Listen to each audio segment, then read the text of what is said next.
Assalamualaikum warahmatullahi wabarakatuh. Halo guys, bertemu lagi di podcast SMKC Sinemaki Cerita bersama dengan saya Ulmi Umayyah. Nah, kali ini kita kedatangan tamu yang bernama Kak Yusmin. Dia ini salah satu mantan Purna Paskibraka Provinsi. Halo Kak, selamat datang di podcast SMKC. Selamat siang. Sebelumnya Kak, mau Kak ucapkan terima kasih sudah mau datang di podcast SMKC. Ya, sama-sama santai saja, toh, biasa. Nah, Kak, kan di sini temanya tentang Purna Paskibraka. Kenapa Kakak mau menjadi anggota Paskibraka? Jadi kalau ditanya alasan kenapa ingin menjadi anggota Paskibraka, sebenarnya tidak ada alasan khusus.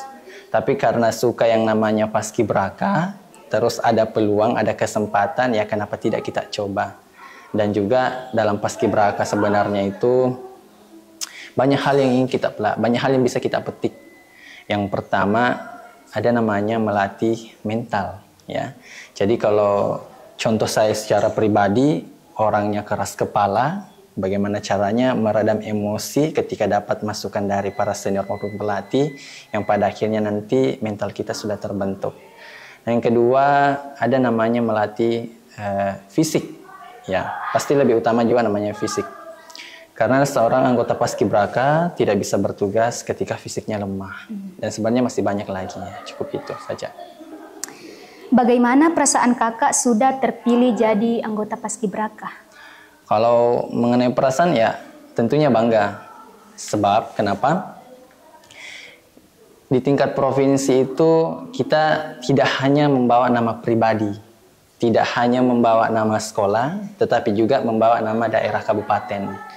Dan bangga juga karena semua peserta pelatihan, semua peserta seleksi ingin sampai ke tingkat nasional, bukan hanya sampai di provinsi. Provinsi saja bersyukur karena ya luar biasa dari sekian banyaknya peserta.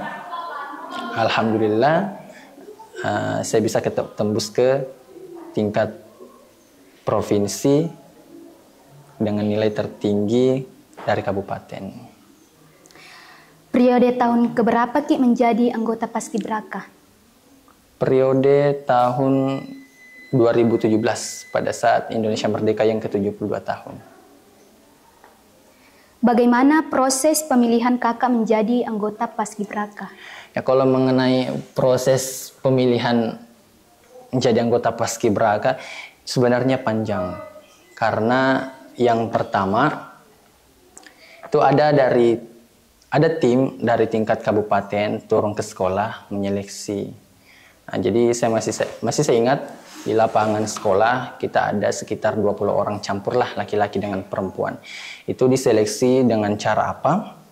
Yang pertama PBB, dilihat PBB, baik itu kayak PBB dasar dan juga kayak langkah tegak majunya. Akhirnya tersisa 2 orang.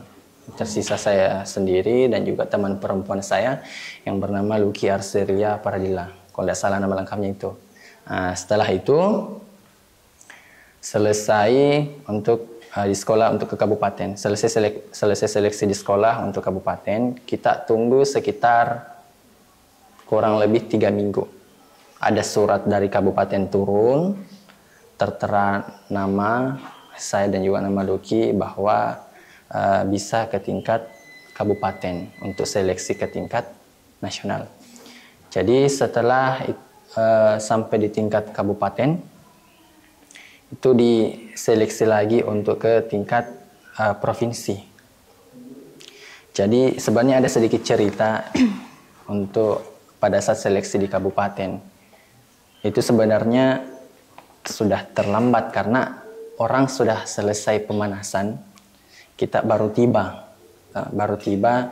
karena pertama terkendala pada saat itu kendaraan dari sekolah, karena pada saat itu saya tidak bawa kendaraan ke sekolah. Terus yang kedua, pada saat sudah dapat kendaraan untuk ke kabupaten, itu saya kena sweeping, kena tilang ceritanya, ya, kena tilang. Tapi untung ada pendamping namanya Bapak Haryanto, atau nama lengkapnya ya Bapak Haryanto kalau tidak salah, Pak Anto. Nah, itu yang lobby dengan petugas kepolisian, akhirnya bisa sampai di tingkat kabupaten. Sebenarnya pada saat sudah tiba di tingkat kabupaten, saya sebenarnya sudah kayak malu karena kenapa orang sudah selesai pemanasan, kita baru tiba. Tapi ya ada lagi yang namanya rezeki itu tidak lari kemana. Makanya kita coba tampilkan yang terbaik.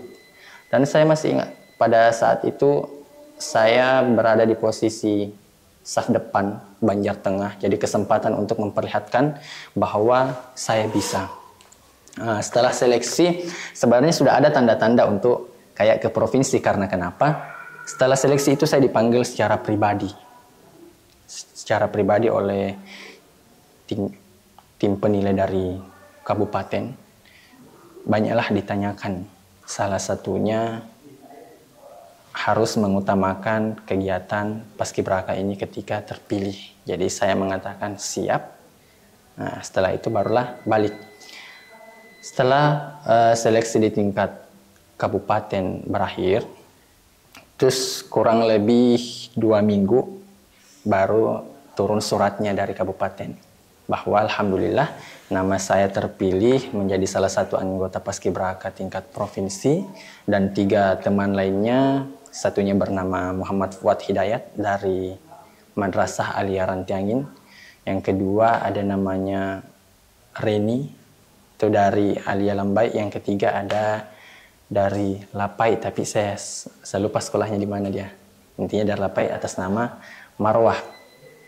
Setelah sampai di tingkat provinsi itu kita seleksinya ketat. Jadi kalau seleksi di tingkat provinsi itu dengan kabupaten sedikit berbeda. Artinya sedikit berbeda kalau di tingkat provinsi itu dia lebih ke apa ya? Kayak latihan tentara gitu. Yang pertama harus mampu dapat 6 putaran. Masih saya ingat namanya lapangan Laki Dende. 6 putaran dalam jangka waktu 12 menit. Alhamdulillah pada saat itu saya mampu dapat 6 putaran dalam waktu 12 menit. 6 putaran lebih. Tapi ya namanya belum rezeki untuk sampai ke tingkat nasional. Akhirnya terhenti di tingkat provinsi pada saat itu. Apakah ada tantangan atau kesulitan khusus yang kakak hadapi sebagai anggota paskibraka? Kalau tantangan atau kesulitan khusus, lebih tepatnya ke disiplin sih namanya. Kedisiplin, soalnya saya kan orangnya jarang bangun subuh, sedangkan pada saat itu, pada saat karantina, kita bangunnya itu 3:30. Nah, sedangkan saya biasa, kalau di rumah nanti bangun jam 6. Jadi kesulitan khususnya sih sebenarnya ya kedisiplin waktu, mengenai waktu. Gitu. Apakah ada momen lucu atau cerita menarik yang terjadi selama latihan atau saat pelaksanaan tugas? Kalau mengenai momen lucu sebenarnya banyak. Entah itu pada saat latihan maupun pada saat bertugas. Jadi momen lucunya pada saat bertugas, saya kan main sore, artinya sebagai petugas sebagai penurunan bendera. Jadi pada saat pemain pagi menjalankan tugas, kita sebagai pemain sore itu jadi pagar ayu di kantor belakang panggung, tepatnya di depan pintu kantor gubernur. Jadi cerita lucunya ada teman saya laki-laki itu pingsan karena mungkin kewalahan berdiri, tapi pada saat diangkut, artinya diangkat mau dipindah tempatkan. Karena mungkin orangnya nggak biasa dipegang ketiaknya, makanya dia berdiri kembali. Akhirnya nggak jadi pingsan gitu. Jadi kalau proses kejadian lucu selama latihan, yang pertama masih saya ingat ada, kan kita itu kalau dari hotel namanya hotel apa ya? Saya lupa nama hotelnya, intinya letak lokasi hotelnya di Kemaraya, di Kendari, bagian Kemaraya. Itu setelah naik bus beberapa kilo, itu kita diturunkan. Setelah itu lari dari situ ke gerbang 100 meter sebelum gerbang kantor gubernur. Jadi setelah sampai di depan kantor gubernur, 100 meter jaraknya dari pintu, dari palang gubernur, itu kita duduk. Ceritanya duduk, kira mau ngapain, ternyata jalan bebek masuk. pada saat jalan bebek, ya minta maaf ya mungkin agak sedikit jorok. Ya, celana ada. Ya, dalaman seorang perempuan, teman kita ya kelihatan. Namanya kan kita jongkok kan? Ya, seperti itu. Jadi kan sudah hal biasa sebenarnya seperti itu. Kejadian lucu seperti itu. Terus, kejadian lucu berikutnya pada saat malam, apa ya namanya? Malam ramah tamah. Nggak salah. Dibilang, besok, lusa kita akan bertugas ramah tamah. Itu kita dibangunkan tengah malam. Di jam-jam 2 malam dibangunkan. Lucunya karena kita ditutup mata, dan apesnya lagi saya ditutup mata pakai kaos kaki. Nah, kaos kaki itu luar biasa baunya. Seperti itu. Jadi itu kejadian lucunya. Nah, seperti itu. Dan juga ada salah satu kejadian, nah mungkin ini karena tidak termasuk lucu sebenarnya. Ya, namanya kita nakal kan. Suhu AC ruangan itu sudah diatur bahwa 30 derajat. Tapi teman saya iseng, artinya nakal-nakal, akhirnya dia jadikan 16 derajat supaya dingin. Karena dia merasa panas di 30 itu. Nah, ketahuanlah sama kakak pelatih, ketahuan sama senior, akhirnya senior datang, ketuk-ketuk pintu, dibuka, ketahuan, akhirnya kita ditinju sini, tapi ya namanya seorang anak paskibraka sudah biasa. Kan mengenai tinju, karena sebenarnya tinju itu pembelajaran bahwa jangan lalai dari apa yang sudah diamanahkan, seperti itu. Apa momen yang paling berkesan selama kakak menjadi anggota paskibraka? Kalau momen yang paling berkesan, sebenarnya momennya banyak, tapi kalau ditanya yang paling berkesan itu pada saat berhasil menurunkan bendera merah putih.